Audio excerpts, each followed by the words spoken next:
Hey, what's going on, guys? Trucker J back doing another video here. Man, getting a lot of questions today. First of all, thank you very much for checking out my videos. I do appreciate it. Make sure that you hit the thumbs up, thumbs down, ring the bell. You get notified when I do new videos. So, a lot of questions about Tennessee truck driving school and a lot of questions about Total Transportation. So, I'll clear up a couple of things here to try to make it, I guess, easier for anybody else who watches my videos.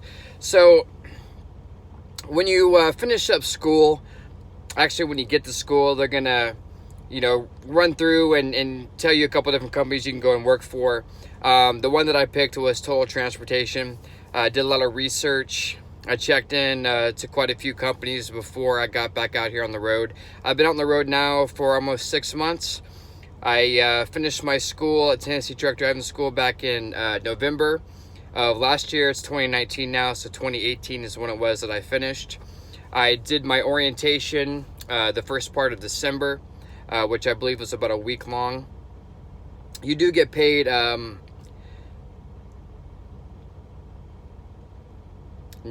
a day, if I remember correctly, for orientation. So you do get paid for the 5 days you're there. They do provide you your lunch. They do put you up in a hotel. They do have breakfast in the mornings.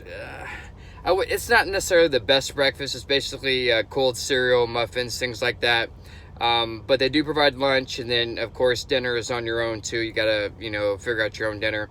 There are quite a few places to eat around where the hotel they put you up into, so they're in pretty good close distance to be able to get food. So it's not that bad of a deal.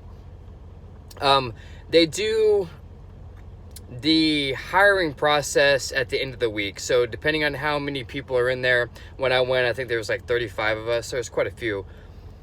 They do the hiring like Thursday, Friday-ish. And it can take up to a week or two, depending on how many people come through before they get you set up with a trainer. Now, the more stipulations you have, the longer it may take you to get a trainer. So if you don't want to be with a smoker, don't want to be with maybe a male, or don't want to be with a female, don't want to be with a dog. If you have a dog, they may not want a dog in their truck, or a couple of things there that may prolong you getting a trainer. And if that's the case, you're basically going to be stuck there at the terminal until they find you a trainer. So you'll get done on the weekends. You can do whatever it is that you want to. You're off the clock. You're not getting paid for hanging out there. So they really don't care what it is that you do. Monday through Friday, you do still get on the shuttle. You'll go back to the terminal and you'll sign in on a piece of paper that is in the driver lounge there in Jackson, Tennessee. Now, they will have day drivers that come through there, and they'll try to pair you up with a day driver, so that way you're getting some training experience, and it's working towards your hours, because you need 175 hours behind the wheel before you can upgrade. Now, what I mean by upgrade means that you are upgrading from the training side into getting your own truck and being out on the road on your own. So whenever you hear me say upgrading, that is what upgrading means. So if you get in there, get paired up with a day driver, then you can go out there during the week. You can drive, and those hours will count towards the 175 that you need. If you don't happen to get a driver, you could hang out there in the driver's lounge, whatever it is. You got to stay on the property, because they do still pay you actually, I think it's $110. No, it's either 90 or 110. I apologize. It's been a little while since I've been. But you still do get paid, whether you're out there driving all day long or if you're sitting there in the terminal. Now, they're obviously not going to want a bunch of people sitting around and they're still paying them, not doing anything. So you probably most likely are going to get paired with a day driver or somebody that does local runs, so that way you're getting some experience, which is a good thing, because the more hours you get during that time, the less that you're out over the road. So if you do a day driver, you go out there and you'll drive for 7 or 8 hours, you'll come back, you'll be able to sleep in the hotel room, you won't necessarily be in the truck. So that's a good thing. Now, once you get out with your trainer, depending on the runs, if he wants to take home time or not, where it is that you go, there's going to be a few different features on, not really features, what's the word I'm looking for? I guess things, we'll just generalize it. There may be a few different things that will either prolong you out being with the trainer or making it shorter for you. Now, when I went to school, it was during the holidays. So I ended up spending,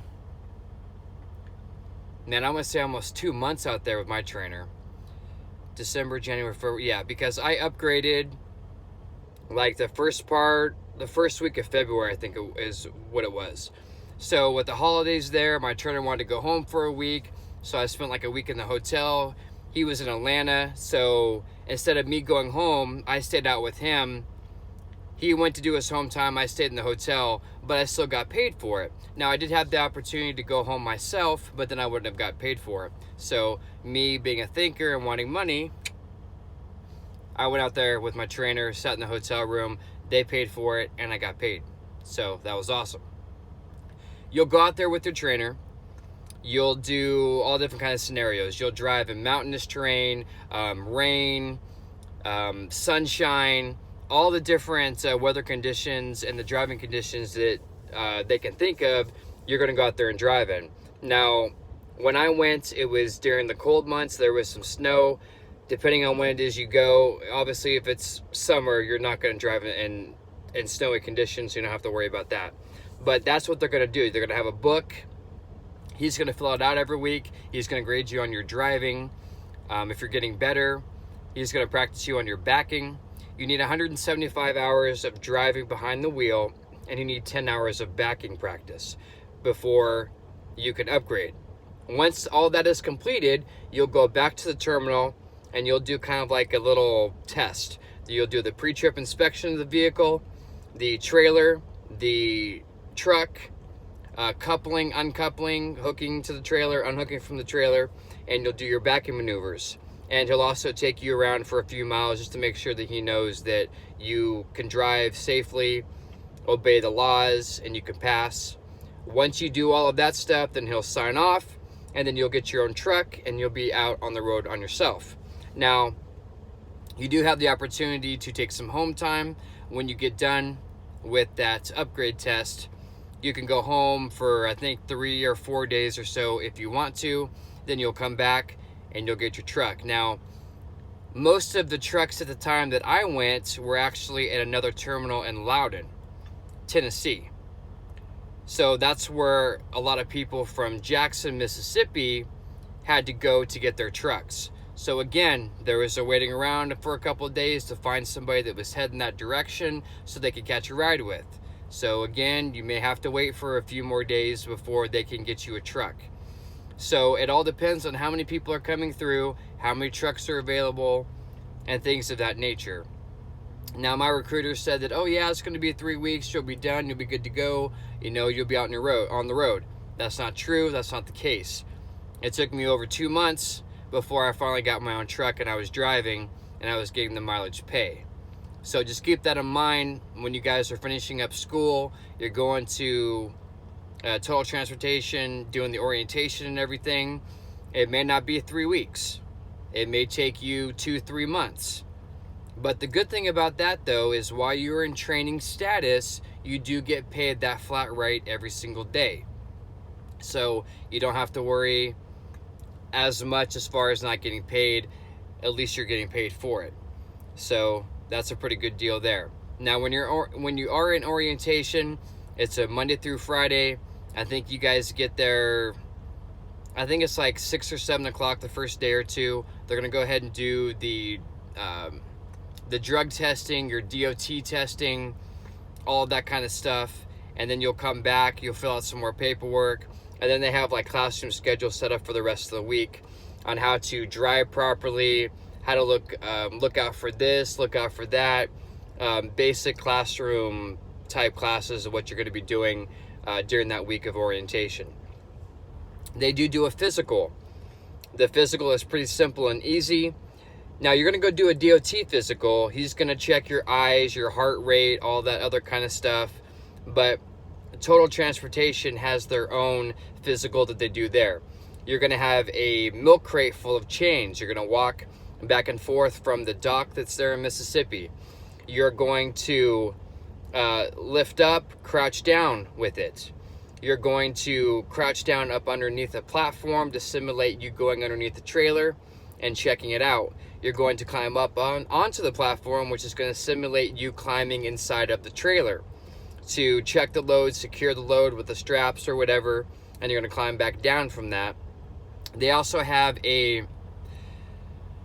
bar with a tension cable on it that you're going to be pulling on, and you have to pull it with so much pressure, which is going to simulate you pulling the fifth wheel kingpin release on your trailer. So it's really simple. That's really what they do. It's really quick. I want to say maybe it was 10 or 15 minutes. It's really quick. It all just depends on how many people are there. So that's what's going on there. Try to limit your stipulations down so that way you get a trainer and you get out on the road quickly. If smoking bothers you, if you can suck it up, then I would just say, yeah, it's fine to be with a smoker. That way you get on the road quicker. A lot of truckers smoke. That's just what happens. That's what it is. By all means, definitely don't do something that you absolutely don't feel comfortable with. If you don't want to be with a male driver or absolutely don't want to be with a female driver, then by all means, follow your own personal thing. Don't sacrifice something like that just to get out on the road quicker. But if it's something like smoking or an animal and it's not that big of a deal, then if you can, suck it up. You'll be able to get out on the road sooner. If not, you're going to be sitting there and you're going to be waiting, and it's going to take you longer to finish your training. Now you have to, keep in mind, the longer it takes you to get a trainer, the longer it's going to take for you to finish your training on the road, and the longer it's going to take before you start actually making some pretty good money. The $90 or $110 a day, whatever it is not as much as driving 6, 7, 8, 900, 1,000 miles at, whatever your starting off rate is. I think it was 38 cents when I went in. It may have changed now. But the point is that you want to get done as quick as you can, get done with your training, get your own truck, and drive on your own so that way you can make the good money doing it that way. So I hope that I answered everybody's questions that I've been getting. I kept responding in the comments, and it was taking quite a bit, so I figured, let me do another quick video and I'll get that narrowed down. Oh, also another question, they were asking about the cameras, if there's cameras inside the truck. I'll show you. I'm in my bunk right now. So these trucks do have cameras. It faces forward. If you can see it, it's right here. It says inward lens deactivated. There's a sticker right here. This is where the camera lens would be. Now you see this green light right here. There's a bunch of other lights that are beside it. When you're driving and you have a occurrence, this thing will flash back and forth red. Whenever it does that, that means it is being recorded, and it's going to send it to the training department. They're going to review it. They're going to take a look and say, okay, hey, we need to call him or her, and we need to discuss what happened, figure out if this is going to be a problem, or to train them and let them know, hey, we don't need to be doing this anymore. Keep your following distance, back, whatever. These blue buttons right here, you can tap the blue button at any time, and it will automatically record a video and send it over to them. So let's say you're driving down the road and a car is going back and forth, slamming on the brakes, speeding up, driving crazy.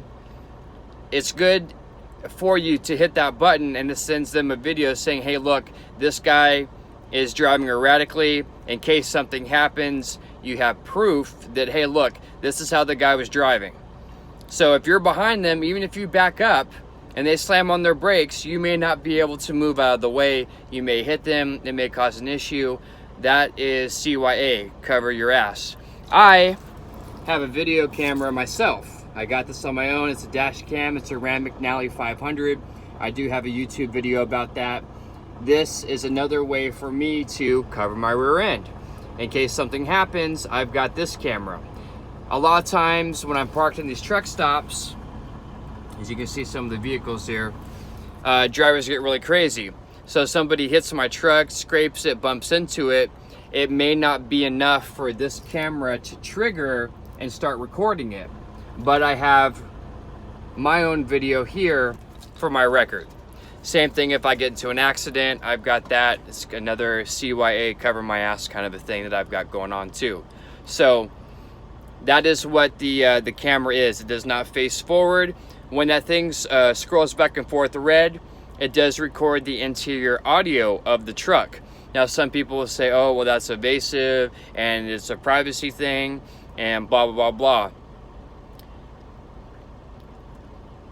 I would agree with those people that say that to a point. Those are mainly there to cover the company's rear end in case there's an accident for insurance purposes. That's why the camera's there. Some companies have the camera that faces towards the driver. Total Transportation does not. Now, would I like that camera to be out of my truck? Yes, I most definitely will. I used to get calls all the time from safety over what I thought were the stupidest things ever. And it gets very irritating when you constantly get calls from safety over things. But I get the point. For the company, it covers their rear end. If the driver's doing what they're supposed to be doing and somebody else is at fault for the accident, then the company doesn't have to pay out hundreds or thousands of millions of dollars or whatever it is, and it saves them money. Is it a little bit annoying for truckers? Yes, it is.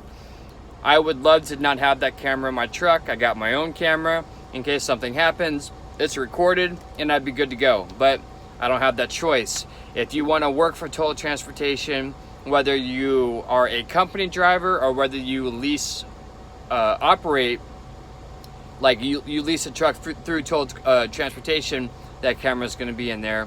You're just going to have to suck it up and deal with it. Like I said, some other companies, they have the cameras that face inside. So this is lesser of the evils, I guess is how you can put it. So, all right, guys. Well, I think that's. I'm trying to remember if there's any other questions that I was asked.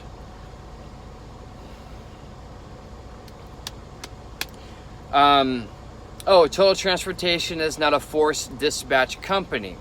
Now, some of the other companies, they are forced dispatch. So what that means is if they send you a load, you have to take it. You don't have the opportunity to decline it. You could not say, no, I don't want to do that load.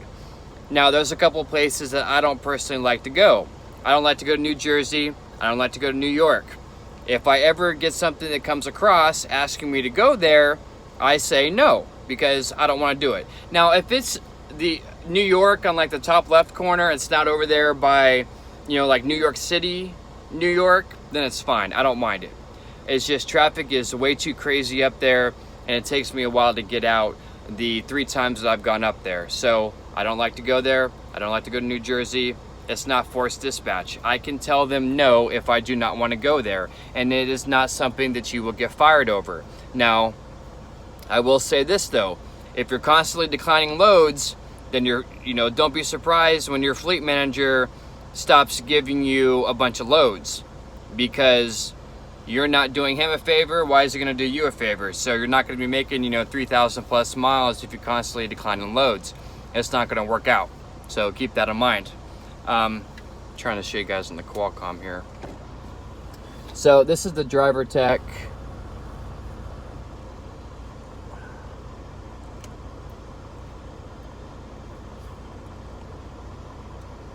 So right here, pre-assignment. So for instance, I've got this load right here.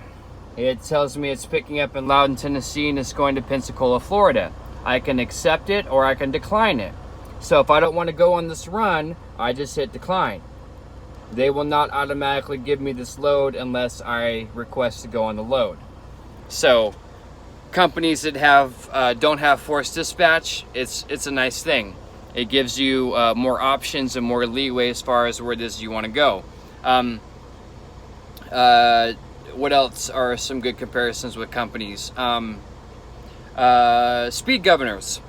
The vehicles that we have here at Total Transportation are speed governed at 68 miles an hour. I cannot go faster than 68 unless I'm going down a hill. That's the only way I can do it. Some other companies are done at 65, 66, 67, even up to 75. Now, I have heard that if you are a lease owner with Total Transportation, they can increase your speed limiter on your vehicle, whatever the rating is on your tires. So if your tires are rated at 75 miles an hour, they can upgrade your speedometer to go up to 75 without being governed, which is a nice thing. What else is a good plus? A lot of our runs are drop and hook, which means is that you go and pick up a trailer that's already loaded and you take it wherever it is going, and then you drop it off. You get an empty, boom, you're gone on your way. There are some loads that are what we call a live load, which means you already have your empty trailer. Most times when you drive with Total Transportation, you're gonna have a trailer. It's going to either be loaded or it's gonna be empty. So when you get done with the run, if they didn't live unload you, you're gonna drop that trailer, you're gonna find an empty trailer, you're gonna go to your next stop. Live load is you gotta be there at a certain time, back into the dock, and you have to sit there while they load your trailer up. That's called a live load. Same thing with unloading. If it's a live unload, you have to back in there and you gotta wait till they unload you. That can take 1 to, I think the longest load or unload I had was like 4 hours, which is a little bit ridiculous. So that is something else that you wanna look into when you're looking for a company, is how often are there live loads or live unloads? Are they most of the time, or a good chunk of the way, dropping hooks? Those are the ones that you're going to end up having more time on your clock to drive every day. The more time you have, the more miles you can run and the more money that you can make.